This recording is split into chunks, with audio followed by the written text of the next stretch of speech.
And yung iba naman sa inyo, magiging very productive and very busy kayo, guys, no? Pagdating sa inyong mga kaperahan ko. Ano man yung source of income nyo, guys? It's either business. Yung iba sa inyo maraming multiple streams of income, and lahat yun kumikita, guys. So let's say for example, may trabaho kayo, may fixed income kayo, may side hustle kayo, kumikita din yung side hustle nyo. Tapos meron pa kayong business or investment, kumikita din siya. So lahat ng streams of income nyo, guys, puro panalo, no? Walang patapon sa mga streams of income nyo. So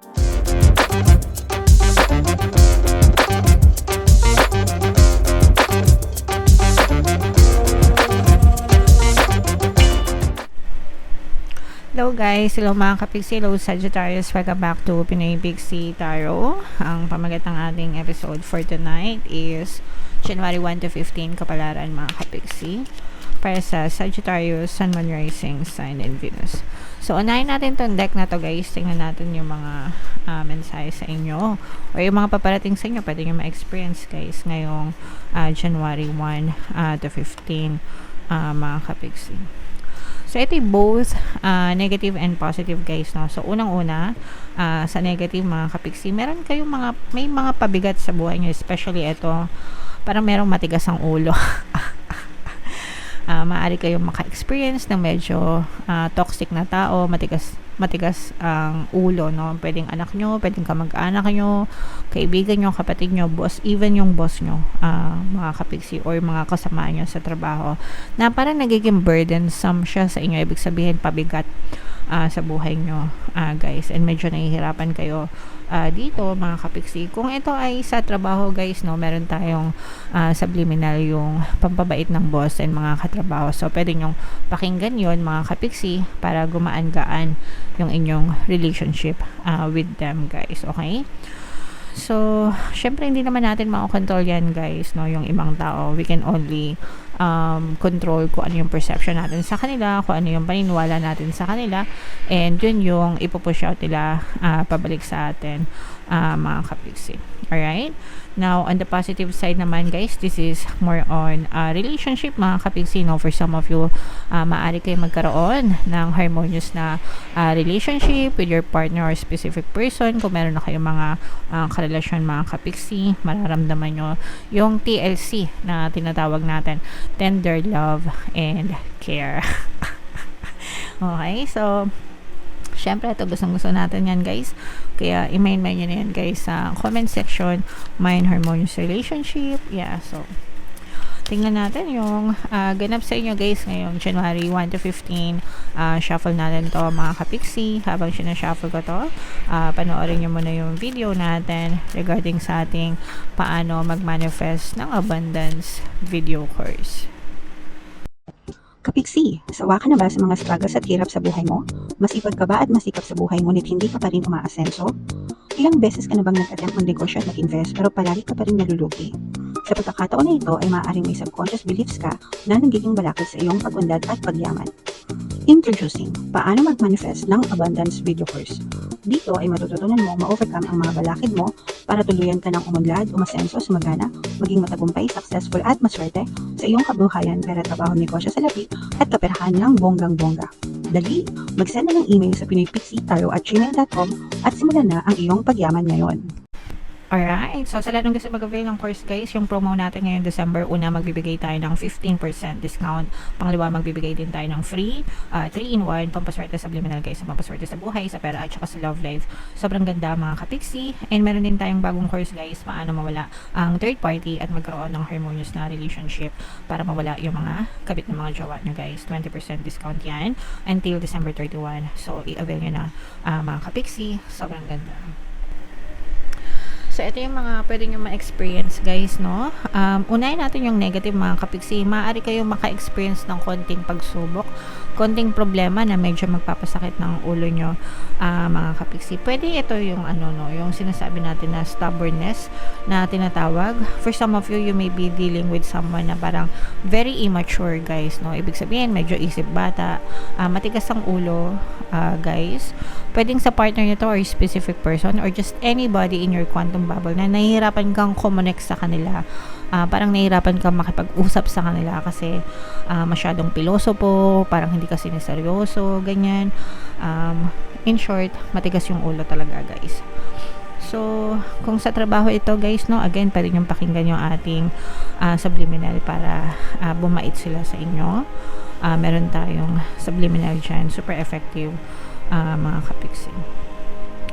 And ito, parang sinasabihan din na gamitan nyo siya ng logical approach, no? Huwag kayo maging emotional. In short, huwag nyong patulan, mga kapiksi. Yeah, so, and sa positive naman, ito yung mga financial gains, mga kapiksi, no? Ibig sabihin, more money. For some of you, maaaring may bagong opportunity sa investment or sa negosyo ito. Yung iba sa inyo, guys, malalaking isda, no? Malalaking kontrata, big contracts, big deal, mga transaction, no? Kung meron kayong mga nilalakad sa mga sales, guys, no? Kung meron kayong mga nilalakad ng mga kliyente, ganyan, mga deal, prospects, no? Maaring matuloy yung mga pirmahan nyo, mga kapiksi, and mag-uuwi ito ng maraming kashing-kashing sa inyo, guys. And for some of you, partnership, nararamdaman din natin yung partnership, mga kapiksi, no? So kung kayo ay nakikipag-collaborate, parang bagong simula, bagong collaboration, no? Parang magsisimula kayo ng bagong adventure and kinukonsider nyo yung collaboration with other people, mga kapiksi. So again, it's either sa business or sa whatever, guys, no? Pero yeah, no beginnings, mga bagong simula, bagong collaboration, bagong partnership, guys. So, what else, mga kapiksi? Yung iba sa inyo nagkakaroon talaga ng conflict, guys, sa trabaho, workplace, mga kapiksi. So, kung meron kayong mga swak na swak talaga, guys, yung pampaswerte subliminal sa mga boss and mga katrabaho, kasi yung iba sa inyo talaga medyo nagkakaroon kayo ng conflict, miscommunication siguro, guys, misunderstanding. So you have to connect with them, mga kapiksi.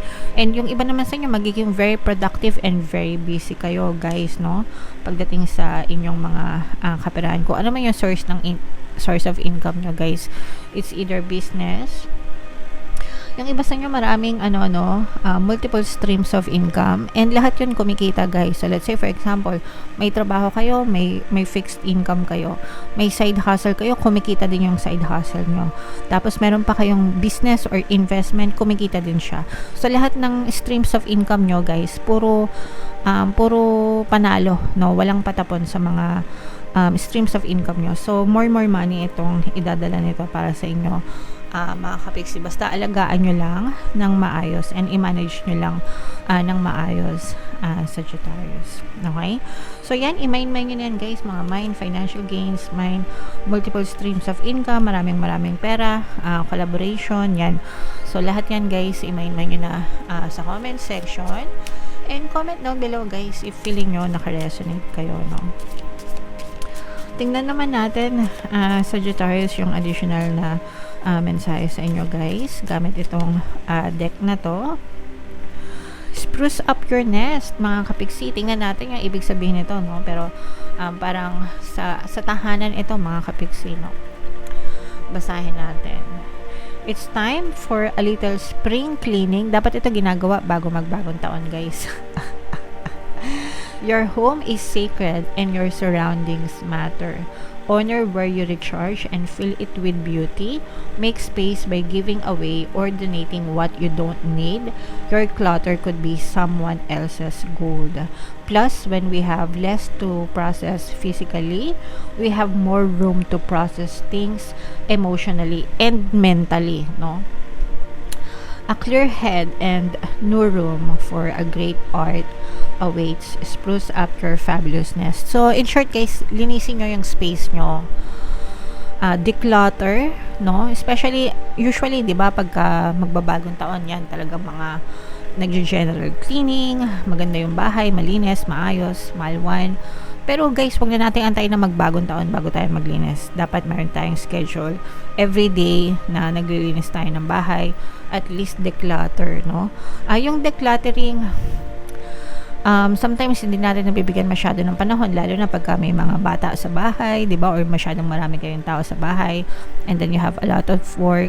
Pwede siguro mga, I don't know, once a month, twice a month, i-check nyo yung mga bagay na hindi nyo na kailangan and itapon nyo or ipamigay nyo, mga kapiksi. Sabi nga dito, your waste, maybe someone else's gold, ipamigay nyo, mga kapiksi, i-donate nyo, no? Kasi sabi nga, di ba, yung mga basura nyo minsan, pag pinamigay nyo sa ibang tao, ginto yan para sa kanila kasi mapapakinabangan nila yan. So wag kayong manghinayang na magbigay kesa naman sa nakatambak sa bahay nyo, di ba? Tas hindi naman nagagamit. So ano lang siya, nagiging clutter lang siya sa bahay nyo. And kapag malinis yung bahay nyo, yung tahanan nyo, yung galawan nyo, di ba, magaan din yung sa pakiramdam, clear-headed din kayo, kumbaga malinis din yung isip nyo, maalwan din yung isip nyo, or maliwanag din yung isip nyo, mga kapiksi. Okay? So, linis-linis pag may time, guys. Yeah, so comment down below, Sagittarius, if feeling nyo nakaresonate kayo dyan sa mga mensahe na yan para sa inyo, mga kapiksi. And yung mga pinapamain-main ko sa inyo, guys, i-main-main nyo na lahat sa comment section. Happy New Year! Happy 2025, guys! Ito yung ating 2025 kapalaran. Ito naman yung ating success stories ng paano mag-manifest ng abundance video course. Click here to subscribe, guys. Ito yung ating mga pampaswerte subliminals. Thank you for liking, sharing, and subscribing. And see you again next time. I love you all, mga kapiksi. Have a nice day. Bye-bye.